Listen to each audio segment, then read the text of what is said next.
আম্মু আমার একটু পাস্তা রান্না শিখাও, আমি রান্না করব। আল্লাহ, আমি কোনখানে গেলে সারাক্ষণ চুলার পর খাও না? আমার দরকার নেই, তাকে খাবার কিনে না খাবার তুমি, তো আমি থাকলে চুলার পর যাবে না। কে তোমার তো কষ্ট হয়ে যায়। আমার কষ্ট হয়েছে, তোমার বাইনের কোনো শেষ নেই।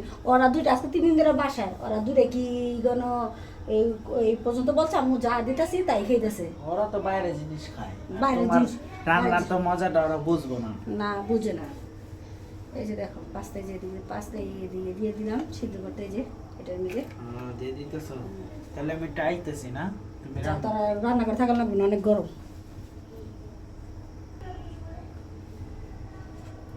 এই যে তেল গরম হয়ে গেছে, আর এখানে 3টা ডিম ভেঙে নিয়েছি, যে এখন দিয়ে দেবো।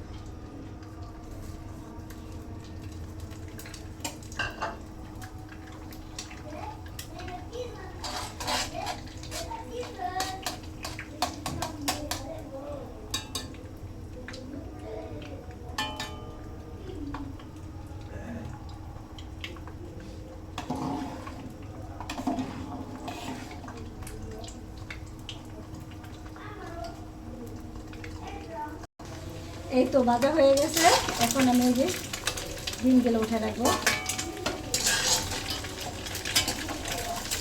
কি করতেছো এখন বর্তমানে?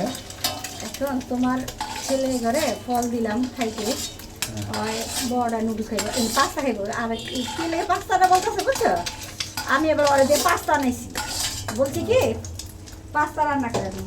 ওই এখন ওর এই যে মাথায় আছে, মানে আম্মু আমার পাস্তা রান্না করে দাও লাল করে, বুঝতে পারছো? তোমার ছেলেরা যখন যা বলবো তাই তোমার করতে হইব। কি করার আছে, ওরা তো ছোট মানুষ। এই যে পেঁয়াজ কুচিগুলো দিয়ে দিব, দুইটা কাঁচামরিচ গেল গা,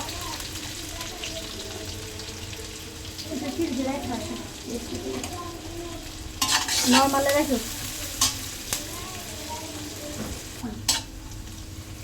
এই তো দেখো ফ্রেশটা বাজা হয়ে গেছে বুঝছো। তোমার ছেলে এসে আমার কাছে, আম্মু আমার পাস্তা রান্নাটা শিখাই দাও, আমি পাস্তা রান্না করে খামো, তুমি রান্না করে দিতে চাও না, শুনছো? মানে আজকে একটু রান্না করতে দেরি দেখা, আর পাস্তা রান্নাটা আমি কিনে দিতে, আর আমি বাসায় না থাকলে ওই চুলার পাশে সারাক্ষণ আছি। তোমার আমি কয়দিন বললাম যে আমার কিছু পেঁয়াজের বেরেস্তা বানাই দাও, আমার খুব শখ। পেঁয়াজের বেরেস্তা দেখলে তো আমার এই যে দেখো পেঁয়াজ, বাদাম কি করে আবার রসুনটা দিয়ে দিলাম। এখন এই ছোটো ছোটো করে মাংসটা এটা রাখছিলাম, বাহ, এটা দিয়ে দিতেছি, এটা দিয়ে ভালো করে দিয়ে দিব। তোমার রান্নার ইয়েতে অনেক ধৈর্য, প্রচুর ধৈর্য আছে তোমার। আমি অত কত রান্নাই পাতাম না বুঝছো। এখন মানে ভাবি আরেকটা জিনিস কি জানো, আমার ছেলেরা কখনো আমার কাছে টাকা চায় না, বা তোমার কাছেও চায় না। এটা বাস্তব। হ্যাঁ, কোনো দিন বলে না একটা টাকা দাও চিপস খামো, বা কোনো দিন একটা বকও দেয় না। মানুষের পোলাপেল অনেক দুষ্টামি করে, কত জিদ করে, মা বাবার সাথে খারাপ ব্যবহার করে। আল্লাহ দিলে আমার ছেলেরা অনেক ভালো। ওদের একটা শখ শুধু খাবারের। এই যে অল্প পরিমাণ লবণ দিয়ে দেবো, মানে যতটুকু লাগে স্বাদ মতো বুঝছো। প্রথম আমি সবসময় অল্পই দিই, যাতে লবণ কাটটা না হয়ে যায়, আবার লাগলে দিব। আর বিশেষ করে লবণ কম খাওয়াটাই ভালো। একটু একটু আলু কুচিও দিয়ে দিতেছি, একটু টমেটো কুচিও দিয়ে দিতেছি।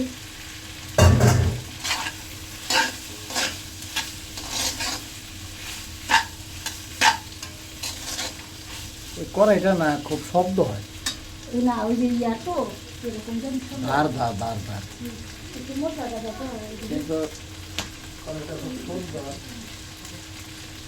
হালকা একটু ওই যে সয়া সস দিয়ে দিব, আর অবশ্যই পাস্তার মধ্যে সয়া সস দিয়ে দিব। আর আমি টমেটো সসও দিই, যেহেতু এখানে টমেটো দিচ্ছি তাহলে টমেটো সসটা দিব না, একটু সয়া সসে দিয়ে দিলাম। আর এখানে দিয়ে দেবো গরম মশলার গুঁড়ো অল্প করে, যেহেতু মাংস আছে, মাংস না থাকলে আমি গরম মশলার গুঁড়োটা দিতাম না, হালকা অল্প একটু দিয়ে দিব, রেখে দাও।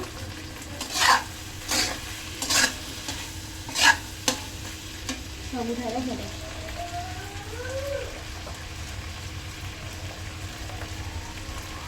আর এখানে দিয়ে দিলাম আমি কালো গোলমরিচের গুঁড়ো, যেহেতু পাস্তার মধ্যে একটু জাল না হইলে হয় না, কালো গোলমরিচের গুঁড়ো দিয়ে দিলাম।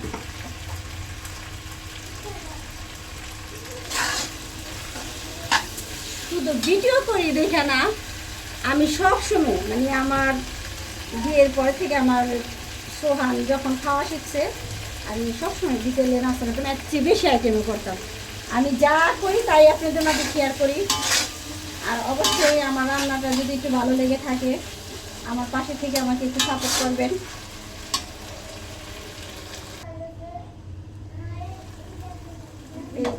দেখো এই যে কমে আসে, এই যে সিদ্ধ হয়ে গেছে, মাংস আলু সিদ্ধ হয়ে গেছে। এখন এই যে পাস্তা আগেই সিদ্ধ করে রাখছিলাম, আর পাস্তাটা এই খুব সুন্দর একদম ঝরঝরা স্বপ্ন থেকে নিয়ে আসছিলাম।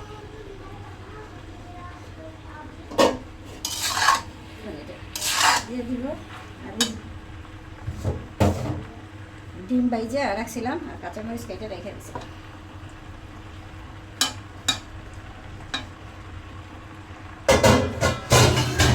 আর এই যে সবার জন্য ধনে পাতা কুচি ছড়াই দেবো।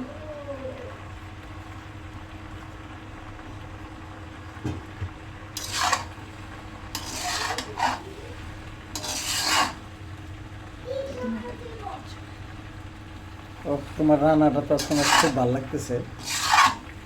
আর আজকে রান্না আসতে ভালো লাগতেছে 18 বছরের মধ্যে। 18 বছর পরে রান্না ভালো লাগতেছে।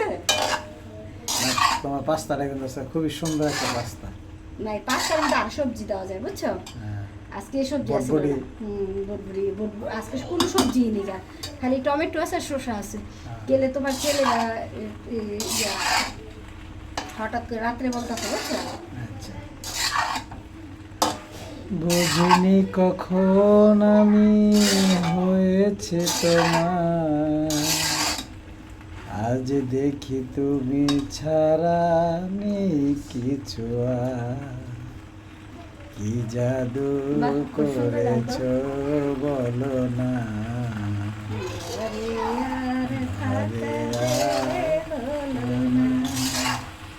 কি জাদু করেছ বলো না, ঘরে আর থাকা দিয়ে হলো না,